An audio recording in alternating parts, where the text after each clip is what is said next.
Bible कहती है कि 1. हर पाप की क्षमा केवल यीशु मसीह के लहू से होती है। 1 यूहन्ना अध्याय 1 वचन 7-9।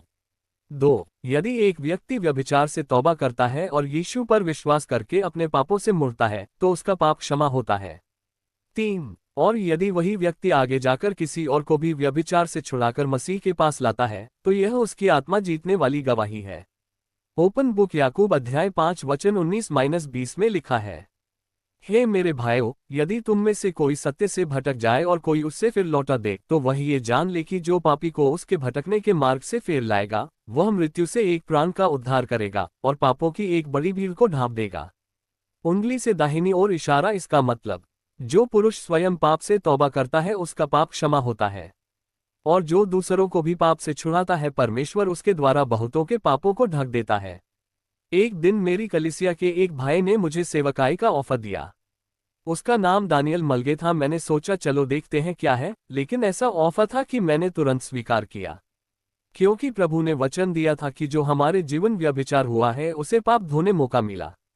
लिखा, यदि एक व्यक्ति व्यभिचार से तौबा करता है और यीशु पर विश्वास करके अपने पापों से मुड़ता है तो उसका पाप क्षमा होता है। और यदि वही व्यक्ति आगे जाकर किसी और को भी व्यभिचार से छुड़ाकर मसीह के पास लाता है तो यह उसकी आत्मा जीतने वाली गवाही है। वह ऑफर था रेड लाइट एरिया सेवकाई। मैं तैयार हो गया। 3 सालों तक मैंने रेड लाइट एरिया में एक चमत्कार देखा। जिस बिल्डिंग में हमने प्रार्थना की, प्रकाशित वाक्य के वचन के अनुसार प्रार्थना की, प्रचंड आवाज में मैंने घोषणा की, गिर गई, महान बाबेल गिर गई, वह दुष्टात्माओं का घर बन गई है और हर एक अशुद्ध शापित आत्मा और अशुद्ध पक्षियों का बसेरा बन गई है, क्योंकि उसके व्यभिचार की मदिरा जिससे संसार के लोग मतवाले हो गए हैं सब राष्ट्रों ने पी ली है। पृथ्वी के राजाओं ने उसके साथ व्यभिचार किया है और पृथ्वी के व्यापारी उसकी ऐश्वर्य और विलासिता से धनी हो गए हैं। दूसरे दिन बंबई सेंट्रल के पास कामाठीपुरा, जो व्यभिचार की नगरी थी, अचानक ढह गई। मेरे मित्र ने अचानक मुझसे पूछा, कामाठीपुरा एक दिन में कैसे ढह गई? मैंने सोचा क्या हुआ होगा, फिर न्यूज़ देखा। हाँ, 30 अप्रैल 2016 को मुंबई के कामाठीपुरा इलाके में एक 3 मंजिला इमारत गिर गई थी, जिसमें 6 लोगों की मौत हो गई और कई घायल हुए। कई लोग मलबे के नीचे दब गए थे, जिन्हें बाद में बचाया गया। मैंने प्रभु को धन्यवाद दिया, लेकिन जब सुना कि कामाठीपुरा की इमारत गिरने से 6 लोगों की मौत हुई और कई लोग फंसे तो बहुत दुख भी हुआ। अधिक जानकारी के लिए मिशनरी अध्यक्ष प्रसाद महिद्र वेताल से संपर्क करें और हमारे चैनल को लाइक और सब्सक्राइब करें। धन्यवाद। 5 मंत्रालय समूह: बाइबल शिक्षा, कला एवं संस्कृति, बाल विकास, शिक्षा एवं साक्षरता, स्वास्थ्य एवं परिवार कल्याण, महिला विकास एवं सशक्तिकरण, अन्य, सूचना का अधिकार एवं वकालत, ग्रामीण विकास एवं गरीबी उन्मूलन, खेल, शहरी विकास एवं गरीबी उन्मूलन, कौशल विकास, खाद्य प्रसंस्करण, मानवाधिकार कार्यकर्ता एवं रोजगार, पत्रकारिता, जनजातीय मामले, व्यावसायिक प्रशिक्षण और विवाह। भारतीय पत्रकारिता एवं अनुसंधान अन्वेषण संस्थान एक ऐसा संगठन है जो देश और समाज में बढ़ते अपराध, आपराधिक प्रवृत्तियों और उससे जुड़ी अक्षमताओं पर काम करता है। इस संगठन का मुख्य उद्देश्य अपराध जांच, साइबर अपराध जांच, फोरेंसिक जांच के साथ साथ राष्ट्रीय सुरक्षा और व्यक्तिगत सुरक्षा पर काम करना है। साथ ही ये संगठन देश के युवाओं को इस क्षेत्र में करियर बनाने के लिए उचित प्रशिक्षण भी प्रदान करता है। मानवाधिकार कार्यकर्ता एवं रोजगार, पत्रकारिता, जनजातीय मामले, व्यावसायिक प्रशिक्षण एवं विवाह संबंधी मुद्दे, महिलाएं, भ्रष्टाचार, शोषण एवं वकालत आदि। ग्रेटर मुंबई क्षेत्र में सरकार के अधीन आने वाले जिलों में प्रत्येक वार्ड और प्रत्येक प्रभाग में एक प्रचारक, प्रेरित और पादरी बाइबल शिक्षा प्रचारक के रूप में सेवा करने और प्रशासनिक रूप से बाइबल शिक्षा प्रदान करने का अनुबंध मिला है। अधिक जानकारी के लिए संपर्क करें 9,69,99,33,054 https://mywebsite.in/anant-yojak-pentecost-yojak-mission-फाउंडेशन। 2003 से 2017 सुसमाचार का प्रचार प्रसार, अब्राहम का दर्शन और प्रेरित महेंद्र वेताल का दर्शन प्रचार के लिए सरल शब्दों में। ओपन बुक उत्पत्ति अध्याय 12 वचन 7। तब यहोवा अब्राम पर प्रकट हुआ, तब उसने वहां यहोवा के लिए एक वेदी बनाई। अब्राहम को जैसे जैसे दर्शन मिलता गया वह रुक रुक कर वेदी बनाता गया और आगे बढ़ता गया। प्रेरित महेंद्र वेताल का आध्यात्मिक सफर। पहला दर्शन, गोरेगांव, भगत सिंह नगर, उंगली से दाहिनी ओर इशारा, यहाँ से परमेश्वर ने आपको बुलाया और दर्शन दिया। राहता, अहमदनगर। 1 साल उंगली से दाहिनी ओर इशारा अब्राहम की तरह, यहाँ आपने विश्वास और सेवा की वेदी बनाई। जोगेश्वरी, 1 साल उंगली से दाहिनी ओर इशारा परमेश्वर ने आपको और गहराई से तैयार किया। नालासोपारा, 1 साल उंगली से दाहिनी ओर इशारा, यहाँ आपने परमेश्वर के काम को आगे बढ़ाया। मेरा अनुभव कोरोना वायरस के समय में 1 साल फंस गया। उस समय मैं फिल्म इंडस्ट्री के लोगों के बीच करिश्मा कपूर की सोसाइटी में सुपरवाइजर था। कोविड-19 लॉकडाउन के कारण बाहर नहीं निकल सकते थे। तब मैंने सोचा मैं अकेला जगह जगह नहीं जा सकता, परंतु परमेश्वर ने रास्ता खोला। जहां मैं नहीं जा सकता वहां से भाई और बहन पास्टर और सेवकाई के लिए आने लगे। बंगाल, कलकत्ता, औरंगाबाद, नागपुर, चंद्रपुर, गढ़चिरौली और महाराष्ट्र के विभिन्न स्थानों से लोग दीक्षा लेने आने लगे।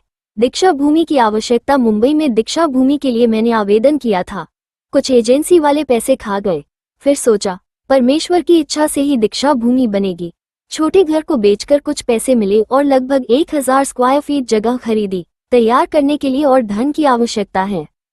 फोल्डेड हैंड्स, यदि आप ये संदेश सुन रहे हैं तो प्रार्थना करें कि परमेश्वर दीक्षा भूमि तैयार करे, और अगर दिल से चाहे तो दान के माध्यम से मदद करें। उद्देश्य लोगों को दीक्षा देकर विश्वासियों को तैयार करना, संसार के हर व्यक्ति तक यीशु का सुसमाचार पहुंचाना। अनंत पेंटिकोस्ट मिशन फाउंडेशन अंतर्गत जिले दिन जिले से विश्वासी भाई बहन प्रभु का सुसमाचार प्रचार प्रसार करेंगे। संस्थापक अध्यक्ष प्रेरित महेंद्र वेताल। आर्य कॉलोनी, पिकनिक पॉइंट, गोरेगांव, 1 साल उंगली से दाहिनी ओर इशारा, यहाँ भी प्रभु ने दर्शन को और बढ़ाया। फिर गोरेगांव से 5 साल रेड लाइट एरिया में सेवा, उंगली से दाहिनी ओर इशारा, यह एक बड़ी और कठिन वेदी थी जहां आपने अंधकार में प्रकाश पहुंचाया। शिक्षा और संदेश अब्राहम की तरह आप भी जहां जहां गए वहां वहां एक आध्यात्मिक वेदी खड़ी की। हर स्थान आपके जीवन और सेवकाई में एक दर्शन का पड़ाव है। पहले दर्शन से शुरू होकर ये यात्रा आगे आगे बढ़ती रही और दर्शन बढ़ता गया। लास्ट में भी परमेश्वर ने आपको वहीं भगत सिंह नगर वापस लाया जहां से पहला दर्शन शुरू हुआ था। ये गवाही देता है कि परमेश्वर का बुलावा स्थिर है और उसका दर्शन कभी व्यर्थ नहीं होता। आज हमारे लिए संदेश, जब हम वफादारी से चलते हैं परमेश्वर हर पड़ाव पर नई वेदी, नई शक्ति और नया दर्शन देता है। जहां भी हमें दर्शन मिलता है वहां हमें वेदी बनानी चाहिए, यानी प्रार्थना, उपासना और सेवा। जैसे अब्राहम और प्रेरित महेंद्र वेताल, वैसे ही हमें भी निरंतर बढ़ते रहना है। वेदी का अर्थ पुराने नियम से नए नियम तक। पुराने नियम में वेदी, अब्राहम का उदाहरण। अब्राहम जहां जहां गया वहां वहां परमेश्वर का दर्शन पाकर उसने वेदी बनाई। वेदी का मतलब था स्मॉल डायमंड, परमेश्वर की उपासना करना, स्मॉल डायमंड बलिदान अर्पित करना, स्मॉल डायमंड ये दिखाना कि यह जगह परमेश्वर की है। नए नियम में वेदी का अर्थ, नए नियम में यीशु मसीह ने एक बार सदा के लिए अपना बलिदान दे दिया।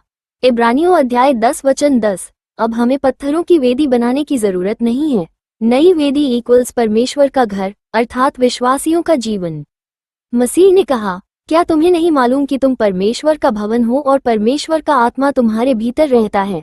1 कुरिन्थियों अध्याय 3 वचन 16। आज की सेवकाई में वेदी अब्राहम जहां जहां वेदी बनाता था, आज हम जहां जहां जाते हैं वहां प्रभु के लिए दासों को नियुक्त करते हैं, यानी मनुष्य को परमेश्वर के लिए खड़ा करना ही आज की वेदी है। पुराने समय में बलिदान चढ़ाया जाता था, लेकिन आज जीवित बलिदान चाहिए। रोमियो अध्याय 12 वचन 1। उंगली से दाहिनी ओर इशारा मतलब हर विश्वासी अपने जीवन को प्रभु की सेवा के लिए अर्पित करे। शिक्षा, पुराने नियम की वेदी इक्वल्स पत्थर और बलिदान, नए नियम की वेदी इक्वल्स जीवित लोग और सेवकाई। अब जहां जहां सेवकाई होती है वहां वेदी खड़ी होती है, क्योंकि वहां मनुष्य प्रभु के लिए नियुक्त होता है। ओपन बुक उदाहरण, अब्राहम ने मिस्बेह ऑल्टर बनाए। आज प्रेरित महेंद्र वेताल जैसे सेवक जहां जहां जाते हैं वहां दासों, वर्कर्स, मिनिस्टर्स को खड़ा करते हैं। यही नया नियम का वेदी बनाना है। अकेले सबका भार उठाना संभव नहीं। मैं अकेला इन सब लोगों का भार नहीं संभाल सकता, क्योंकि यह मेरी शक्ति के बाहर है। और जो तुझे मेरे साथ यही व्यवहार करना है, तो मुझ पर तेरा इतना अनुग्रह हो कि तू मेरे प्राण एकदम ले ले, जिससे मैं अपनी दुर्दशा न देखने पाऊं।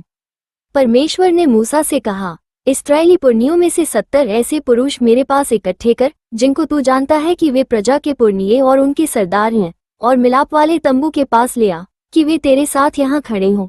तब मैं उतरकर तुझसे वहाँ बातें करूंगा, और जो आत्मा तुझ में है उसमें से कुछ लेकर उनमें समवाऊंगा, और वे इन लोगों का भार तेरे संग उठाए रहेंगे, और तुझे उसको अकेले उठाना न पड़ेगा। हमारी वीडियो पसंद आ रही है लाइक करें, शेयर करें, सब्सक्राइब करें और बेल आइकन को प्रेस करें।